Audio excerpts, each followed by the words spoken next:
미시간에 있는 코너스톤 대학교 총장으로 계시는 조스토웰 목사님께서 전 세계적으로 유명한 부흥사죠. 빌리 그레엄 목사님과 함께 저녁 식사를 했다고 합니다. 사실 조스토웰 목사님도 아주 훌륭한 목사님이시고 존경받는 신학교 교수님이신데요. 그런데 올 11월이면 99세 생일을 맞이하는 이 빌리 그레엄과 같은 영적 거인과 함께 밥을 같이 먹는 것이 좀 부담이 되었던 모양입니다. 이 교수님께서 아주 좋은 대화를 이끌어 가야 한다라는 부담감으로 다음과 같이 질문을 했습니다. 목사님, 오랫동안 사역하시면서 가장 좋았던 것은 무엇이었습니까? 이렇게 물었습니다. 혹시라도 빌리 그레엄 목사님께서 그 질문에 답을 못하실 것만 같아서 몇 가지 가능한 답을 생각해서 보기를 드렸다고 합니다. 예를 들면 목사님께서 만나셨던 그 대통령들 그리고 세계 최고 지도자들과의 그 시간들은 어떻습니까? 근데 이 얘기를 하고 나서 조스토웰 목사님께서 순간 깜짝 놀랐어요. 대부흥사에게 감히 세속적인 보기를 드린 것만 같아서 재빨리 이렇게 덧붙였다고 합니다. 아니면 목사님, 수백만 명에 되는 사람들에게 복음을 선포했던 일이 가장 좋았는지요? 이 빌리 그레엄 목사님께서 손을 꺼내 식탁 위에 손을 올려서 가로저으면서 이렇게 대답했다고 합니다. 조 목사님, 저는 지금껏 살면서 가장 큰 기쁨은 예수와 함께 동행한 것입니다. 그분의 임재를 느끼고 내 마음속에 말씀하시는 그 음성을 듣고 또 삶의 지혜를 얻었던 그 시간들이 저는 목회하면서 가장 좋았던 것입니다. 여러분, 빌리 그레엄 목사님이 누구시죠? 제가 인터넷 자료를 보니까는요, 이렇게 소개하더라고요. 역사상 존재했던 개신교도들 중에서 전 세계에 있는 가장 많은 사람들에게 설교한 목회자였다. 여러분, 이거 하나만으로도 대단한 분 아니십니까? 가히 타의 추종을 불허하는 세계적인 명성과 존경을 받는 부흥사이셨는데요. 이분이 설교할 때면요, 수백만 명의 사람들이 몰려들었다고 합니다. 한국에서도 부흥회가 있었죠. 1973년에. 사실 제가 태어나기 전인데요. 저는 얘기만 들었습니다.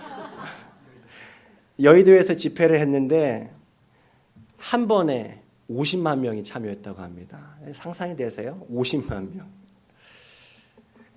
여러분, 이분은 소위 슈퍼스타 목사님이십니다. 말하자면요. 그런데 한치의 망설임도 없이 예수와 함께 동행한 것이 그 인생의 모든 것들보다 값진 일이었다라고 고백을 하는 거예요. 그 말을 듣고 이 조스토웰 목사님께서 자기 스스로가 너무도 창피한 거예요. 그러면서 큰 도전을 받았다고 합니다. 왜 창피했냐면 자신은 그렇게 한치의 고민도 없이 예수와 동행한 것이 제 인생 일대의 가장 큰 기쁨이었습니다라고 말할 수 없을 것 같았기 때문입니다. 그러면서도 자신도 이렇게 빌리 그레엄 목사님처럼 그렇게 말할 수 있으면 좋겠다. 더 예수를 알았으면 좋겠다. 라고 그의 매일 묵상 일기에 기록한 것을 제가 읽은 적이 있습니다. 여러분들은 어떠세요? 지금까지 살아온 인생 가운데 가장 좋았던 것은 무엇입니까? What have you enjoyed the most in your life? 그렇게 물었을 때 여러분 어떻게 우리는 대답할 수 있을까요?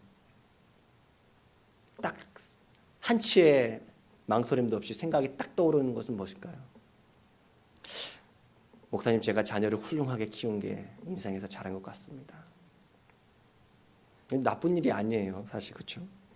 자녀들이 결혼을 참 잘했어요. 참 장가 못 갈지 알고 고민했는데 결혼을 해주셔서 얼마나 아들한테 감사한지 모릅니다 라고 하시는 분들도 계시죠. 남들이 이룩하지 못했던 어떤 성과를 낸 것도 어떻게 보면은 우리가 인생 가운데 가장 좋은 것이다 라고 얘기할 수도 있어요. 또 어떤 분들께는요, 꿈에 그리던 집을 장만한 것이 인생 가운데 가장 잘한 것이다 얘기하시는 분들도 있을 것입니다. 사실 우리 이러한 경험들이요, 우리 이민자들에게는 참 좋은 일이에요. 그렇죠? 참 우리가 바라고 기대하는 것들입니다. 감사한 일입니다. 저도 한번 생각해 봤습니다. 나의 인생 가운데 가장 좋았던 것은 무엇이었을까? 무엇이었을 것 같습니까? 네. 목사가 된 것이요? 네.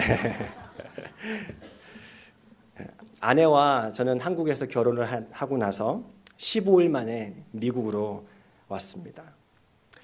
그 텍사스에 있는 한 신학교 기숙사에서 신혼살림을 시작했습니다.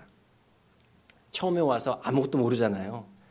그래서 학교에서 기숙사를 배정해 달라고 했는데 한 개밖에 안 남았다고 하더라고요. 그래서 그 아파트, 원베드 아파트에 들어갔습니다. 제가 미처 잘 몰랐는데 알고 봤더니 기차가 저희 집 바로 5m 정도, 16피트 정도 지나가더라고요. 기차가 들어오면 사람들하고 열심히 대화하다가 올스톱을 해야 됩니다. 네, 너무너무 시끄러웠습니다. 온 집안이 막 흔들거리잖아요. 기차가 다니면요. 그러니까 잠자는 것도 처음에는 너무 힘들더라고요. 근데 사람은 어떤 동물이죠? 적응의 동물이더라고요. 기차가 와도 잠을 자더라고요. 그런데 기차 소음보다 더 문제가 된 것이 있었습니다. 겨울에 히터를 아낀다고 간혹가다 히터를 틀었거든요. 그런데 히터를 틀 때마다 이 벼룩인지 틱인지 나와가지고 온몸을 무는 거예요. 이게 불행 중 감사한지 아닌지 모르겠지만 이상하게 저는 안 물고 저희 아내만 물더라고요. 네. 그래서 몇 개월, 제 피가 별로 맛이 없어서 몇 개월 그곳에서 산 후에 이사도 가고요. 어떻게 학교도 전학을 하게 되었습니다. 전학 간 학교 리치몬드에 있는 그 우리 유니온 신학교인데요. 그 학교는 좀 나을까 싶었는데 그 학교 신학교 아파트 역시도 70년 된 안방에 화장실이 하나 있는, 손님이 오면 아주 불편하게 짝이 없는 그 아파트였습니다. 제가 그렇게 가난한 신학생 생활을 쭉 하다가요, 2년 전에 처음으로 집을 사서 들어갔습니다. 사실 제가 페이오프를 한 건 아니기 때문에 산 것이라고 할 수는 없죠. 사실 그렇죠. 사실 아이가 많기 때문에 3베드 아파트를 구하는 것보다 이 집을 사서 모기지를 내는 것이 더 저렴했기 때문에 집을 알아봤던 거였거든요. 처음에 집을 사서 들어갔을 때 죄가 좋았을까요? 안 좋았을까요? 아주 좋았습니다. 네. 인생에서 잘한 것 가운데 하나였다. 집을 산 일. 그런데 어느 순간부터 집을 장만한 기쁨이 조금씩 사라지더라고요. 그러면서 이런 생각이 들었습니다. 가라지도 있었으면 좋았을 텐데. 제 앞마당이 굉장히 경사가 높거든요. 앞마당 좀 경사가 완만했으면 더 좋았을 텐데. 저희 집 앞에 야드에 한 100년도 넘게 된 큰 나무가 하나 있어요. 가을마다 이게 낙엽 때문에 너무너무 힘들더라고요. 이런 생각들 들더라고요. 나무가 없는 집이었으면 좋았을 텐데. 그러면서 생각합니다. 여러분, 돈이 우리에게 주는 기쁨이 있을까요? 없을까요? 있습니다. 솔직히 없다고 하시는 분 거짓말이에요. 그렇죠? 명예가 주는 기쁨이 있을까요? 없을까요? 있습니다. 여러분, 문제가 뭐죠? 근데 우리가 설교 안 해도 될 것 같아요. 오랜 세월 동안 열심히 수고해서 우리가 그것들을 얻어냈는데, 그것들을 얻어서 우리에게 누려지는 그 기쁨이 오래 가지 않는 것이 문제예요. 그런 적 많으시지 않으세요? 좀 더 좀 더 이렇게 하는 그 마음이 끝이 없더라고요. 저랑 같은 분 많으시네요. 행복의 파랑새를 찾는 것 같아요. 사회심리학자인 에릭 프롬에 따르면요, 사람은 두 부류가 있다고 하죠. 소유형 인간과 존재형 인간입니다. 소유형 인간은요, 삶의 의미와 목적을 더 많은 것을 소유, to have 하는데 둔다고 합니다. 그래서 이 사람들은 끊임없이 갈망한다라는 거예요. 그런 부류의 사람들은요, 자기가 원하는 것을 소유하거나 자기가 원하는 바가 이루어질 때 나는 행복해질 거야 라고 생각을 한다고 합니다. 예를 들어서 자신의 집은 지금 아파트인데 저도 하우스로 가면 행복할 텐데 이렇게 생각하는 거예요. 나쁠 건 없죠. 지금 집은 한 3,000 스퀘어핏 정도 되는데 하우스는 한 3개 정도 되는데 지나가다가 멋진 정원이 딸린 집을 보니까 나도 저런 집에 살면 행복할 텐데 하는 거예요. 소유형 인간형의 그 학생들은 어떻습니까? 내가 조금만 더 좋은 대학교에 들어갔으면 행복했을 텐데. 회사원들은 어떻죠? 내가 저 회사에 들어갔었으면 거기에서 계속 내가 프로모션을 계속 했었으면 월급을 내가 좀만 더 받으면 행복할 텐데 라고 생각합니다. 여러분, 반면에 존재형 인간은요, 삶의 의미와 목적을 인간답게 존재하는 것, to be 하는 데 둔다고 합니다. 인생의 목적은 무엇인가를 소유할 때 얻어지는 것이 아니라 자신의 삶 자체가 가치 있게 될 때 행복해지는 것이라고 생각한다는 거예요. 즉 자신이 이 세상에서 존재할 만한 가치와 의미가 있는 삶을 살고 있을 때 비로소 인간은 행복해질 수 있다라고 생각합니다. 여러분, 우리는 여기서 오해해서는 안 되는 것이 있습니다. 내 자신이 실제 가지고 있는 것이 많다고 했을 때, 소유한 것이 많다고 했을 때 무조건 부자라고 자연스럽게 나는 소유형 인간이다, 저 사람은 소유형 인간이다라고 될 수 없다라는 얘기예요. 성경에서 아브라함과 욥은요, 부자였죠. 그렇죠? 그런데 그들의 삶의 가치는요, 자신들이 얻은 거대한 부나 혹은 명예가 아니었다라는 거예요. 사람들을 향해서 난 당신들과 다릅니다. 나는 차원이 달라요. 나 좀 보세요. 그렇게 얘기하면서 자신이 남보다 더 많이 얻은 소유를 자랑하는 사람들이 아니었었어요. 그들은 하나님 안에서 살아가는 인생들이었습니다. 그들과 함께 사시는 하나님 그 자체로 자신의 가치를 매긴 사람들이었어요. 그래서 성경의 믿음의 조상으로 이름을 남긴 존재형 인간이라고 말할 수 있겠습니다. 여러분, 반면에 내가 좀 가난하다고, 가진 것이 남보다 적다고 해서 나는 자연스럽게 존재형 인간이 되는 것 역시 아닙니다. 끊임없이 자신은 남보다 가진 것이 없어 하면서 열등감에 시달리는 사람들이 있습니다. 그것 때문에 나는 행복하지 않아 라고 말한다면 그들은 소유형 인간일 것입니다. 자신의 인생의 목적이 무엇인지, 자신의 삶의 가치에 대해서는요, 그다지 관심이 없어요. 단지 지금 갖고 있지 않은 것들을 얻기 위해서 끊임없이 갈망하면서 좀 더 부르짖으면서 살아갑니다.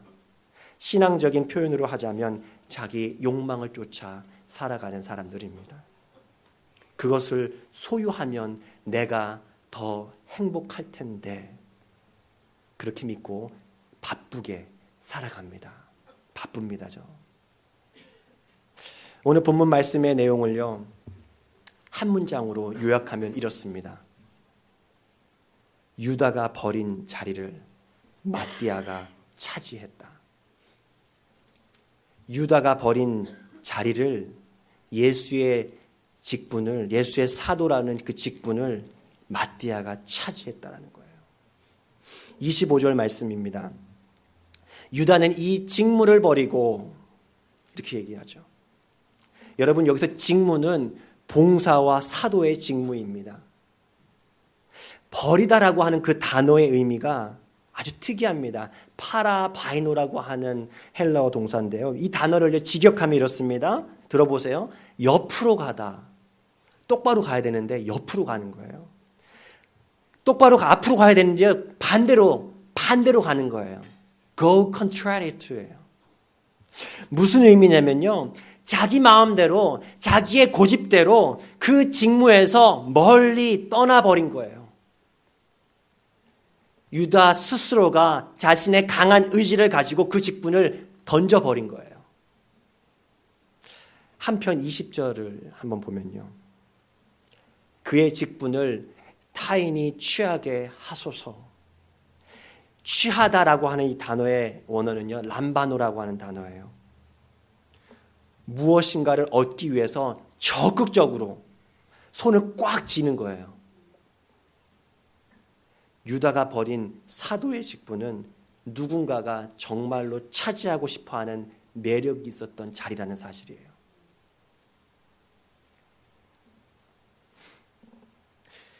이제 곧 성령을 받아서 예수의 지상 대명령을 수행할 12사도들이었습니다. 대단한 명예를 얻을 수 있는 직분임에는 틀림없었죠.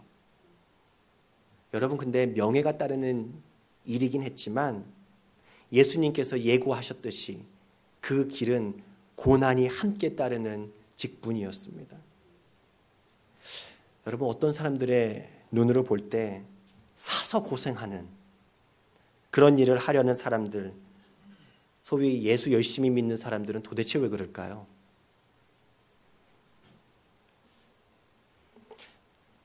가만히 생각해 보면 참 이해하기 어려워요. 피곤한 6일을 살았는데요. 주일에 와서도 열심히 일을 해요. 이해 못하는 사람들이 참 많습니다. 집에서, 물론 남편들이 집에서 설거지를 많이 해주시죠. 우리 교회 분들은요. 그래서 교회에 와서는 열심히 설거지 하시는 거죠. 예. 부엌에서 손이 마를 날이 없으셔요. 하루 일과를 마치고 남들은 그냥 집에서 편히 누워서 그냥 쉬는데 굳이 저녁에 밤길도 위험한데 저녁 예배로 또 아침잠 깨워가면서 새벽 예배로 오시는 분들, 어떤 사람들의 눈에는요, 그들은요 고생을 정말 사서 하는 분이다. 뭐 그렇게까지 하나 싶을 거예요. 어제 야유회 때 많은 분들이 오셨다고 합니다. 작년보다 비교했을 때 더 많이 모셨는데요. 사실 일 때문에 못 오신 분들도 정말 많아요. 다음에 꼭 기회가 되면 같이 오면 좋겠다라는 생각이 들었었어요. 그런 생각을 해봐요. 왜 굳이 하필이면 남들보다 더 일찍 가가지고 그 좋은 자리, 그 쉘터를 맡아야 했을까? 그냥 간단하게 그냥 피자 시켜 먹으면 될 것을 그릴을 만들고 또 아주 맛있는 스테이크를 양념을 해서 재가지고 그렇게 하는 그 모든 섬김의 일들을 어떤 사람의 눈으로 볼 때는요, 왜 그렇게 힘들게 사십니까? 하시는 분들도 계실 거예요. 그렇죠? 다락방에 모인 120명의 사람들이 말씀과 기도로 바사바라고도 불리는 요셉과 마띠아를 최종 후보로 선택을 했습니다. 그리고 마지막으로 제비 뽑기로 마띠아가 선택이 되었습니다. 그는 이제 12사도의 반열에 들어갑니다. 여기서 질문입니다. 왜 누군가는 그토록 명예로운 예수의 사도의 직분을 버리려고 애썼던 반면에 또 누군가는 예수의 사도의 직분을 취하려고 열심히 달려드는 것일까? 그것도 투표까지 해서 이 다이어그램 제가 한번 이 다이어그램 딱 생각이 나더라고요. 누군가는 그 람바노 그 직분을 얻기 위해서 막 달려가는 거야. 그 직분을 쫓아서. 근데 어떤 사람은 나 그 직분 싫습니다 하면서 멀리 가는 거예요. 점점점 계속해서. 자기의 고집으로 자기 의지로 선택하는 거죠. 떠나는 거죠. 오늘 말씀을 묵상하다가 그 이유를 18절에서 찾게 됩니다. 이 사람이 불의의 삭스로 밭을 샀다. 여러분, 이 말의 뜻을 이해하기 위해서는요, 성령을 받은 초대교회 공동체의 모습을 살펴볼 필요가 있습니다. 이후에 좀 더 구체적으로 살펴보겠지만요, 4장 33절 말씀 보면 이렇습니다.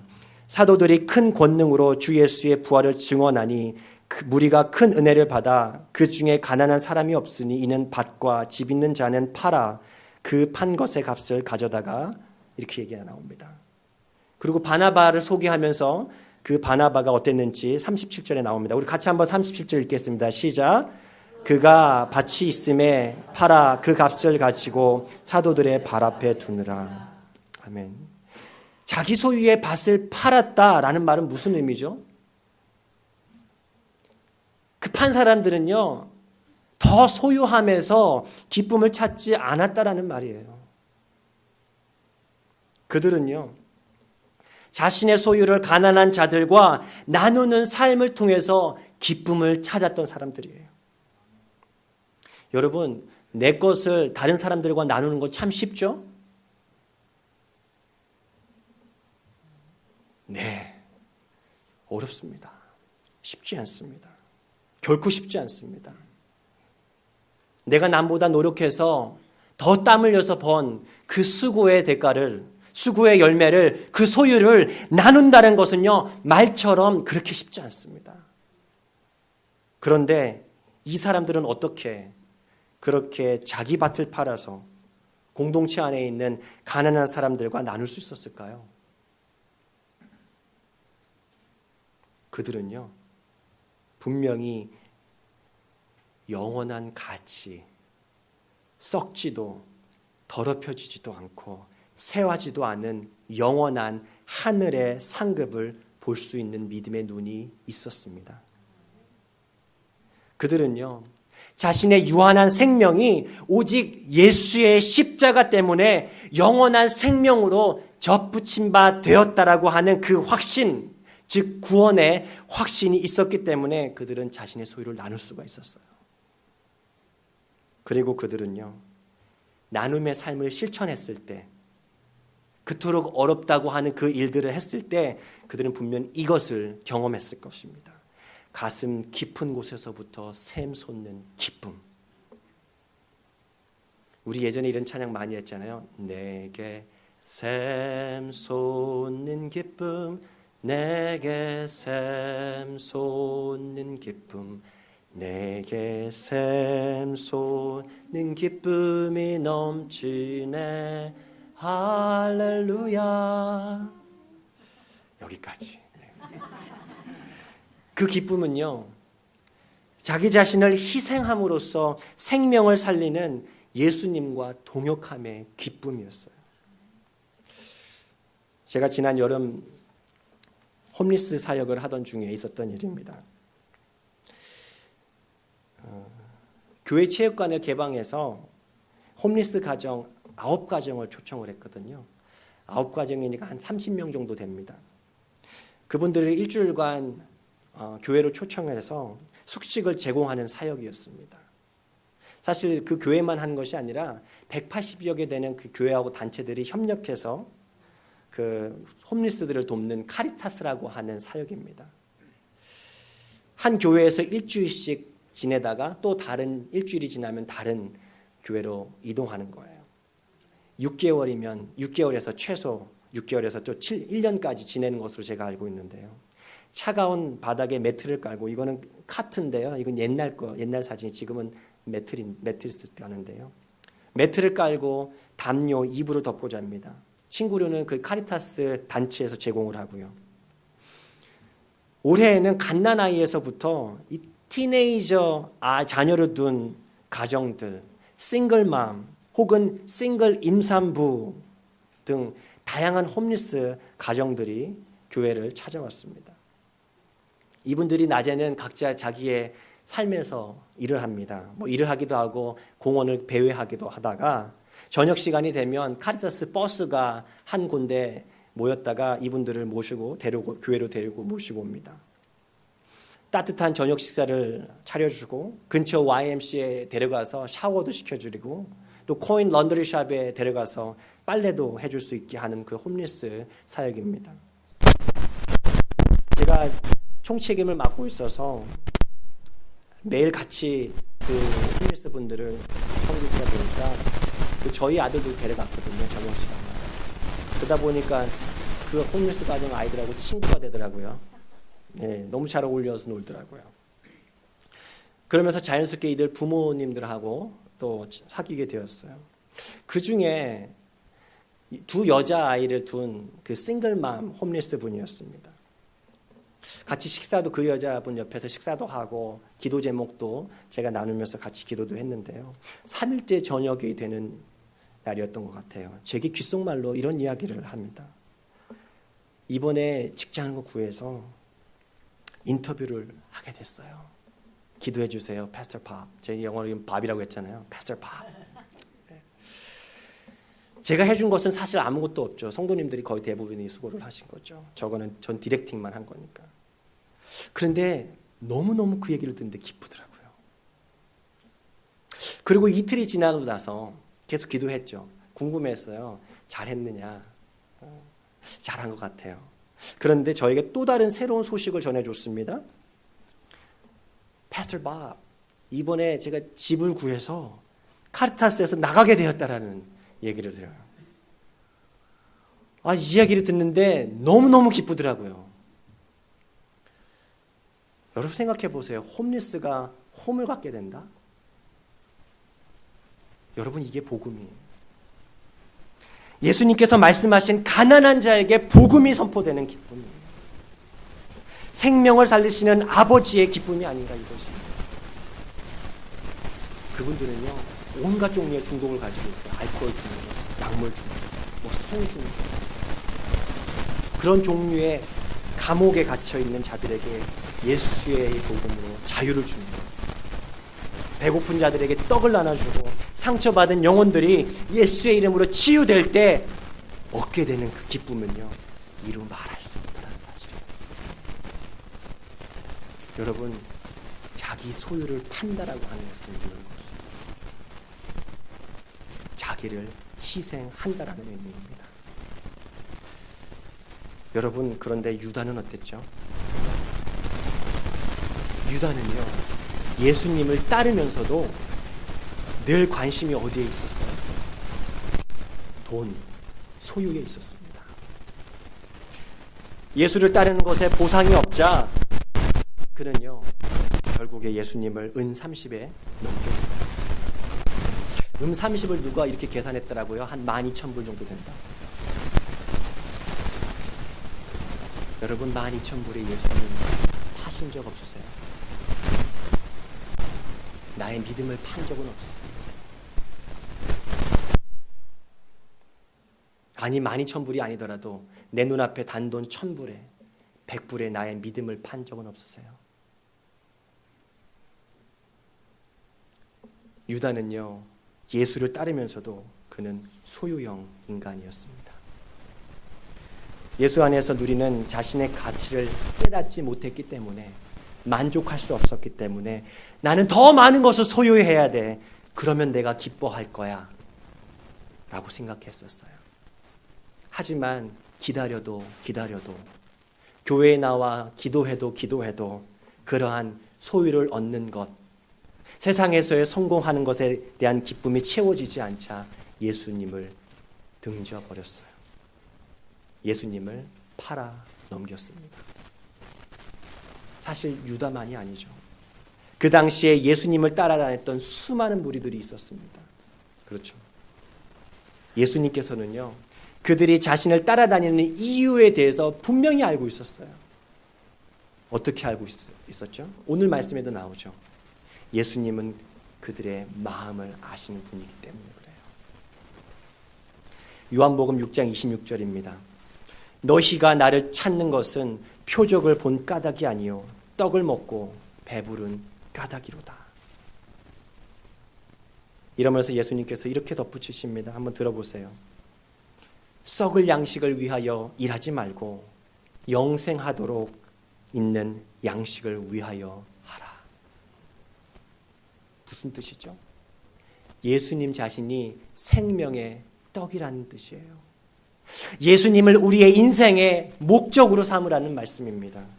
예수님처럼 자신을 희생함으로 이제 생명을 살리는 그 일에 동참하라는 말이었어요. 그런데요, 예수님을 수단으로 삼았던 사람들, 예수님을 자신의 배를 채우려고, 자신의 배를 불리려고 했던 사람들은요, 예수님의 이 말을 듣자 떠나버렸어요. 떠나보내는 무리들을 안타깝게 지켜보시면서 예수님께서 제자들을 향해서 이렇게 묻습니다. 너희도 가려니까? 위험스러우신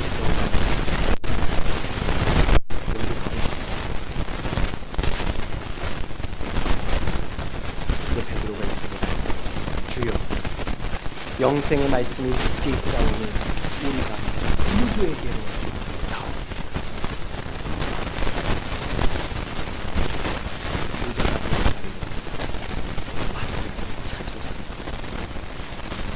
왜 사람들은 예수님을 위해 일하는 직분 혹은 예수 신앙을 떠나려 하는 것일까요? 이 땅에서 먹고 사는 문제를 더 이상 해결해 주지 않는다라고 할 때, 내가 바라는 욕망을 채워주지 않는다라고 생각할 때 사람들은 놀라지 마세요. 예수님을 떠나지 않습니다. 그 길의 끝은 유다의 피가 배어있는 피밭일 뿐입니다. 여러분, 또 다른 어떤 사람들은 왜 고난의 길이 뻔히 보이는데 바보같이 더 배부르게 해주지도 않는데 예수님을 위해서 그토록 열심히 일하려고 할까요? 그 직분을 향해 달려가려고 할까요? 자기 십자가를 지고 기꺼이 예수님을 따르려고 하는 그 이유가 무엇일까요? 여러분 생각해 보셨어요?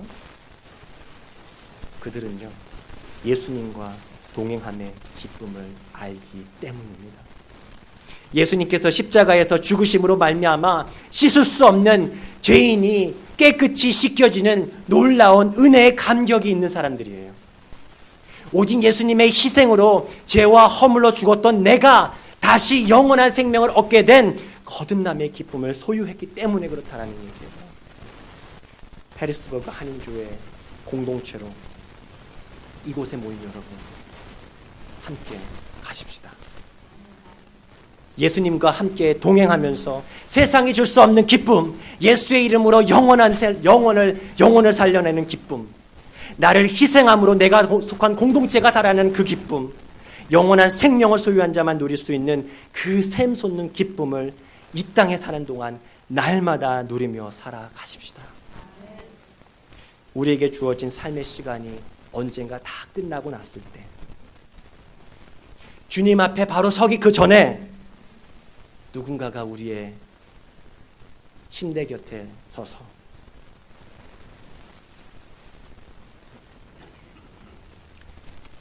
당신의 인생 가운데 가장 좋았던 기억이 무엇입니까?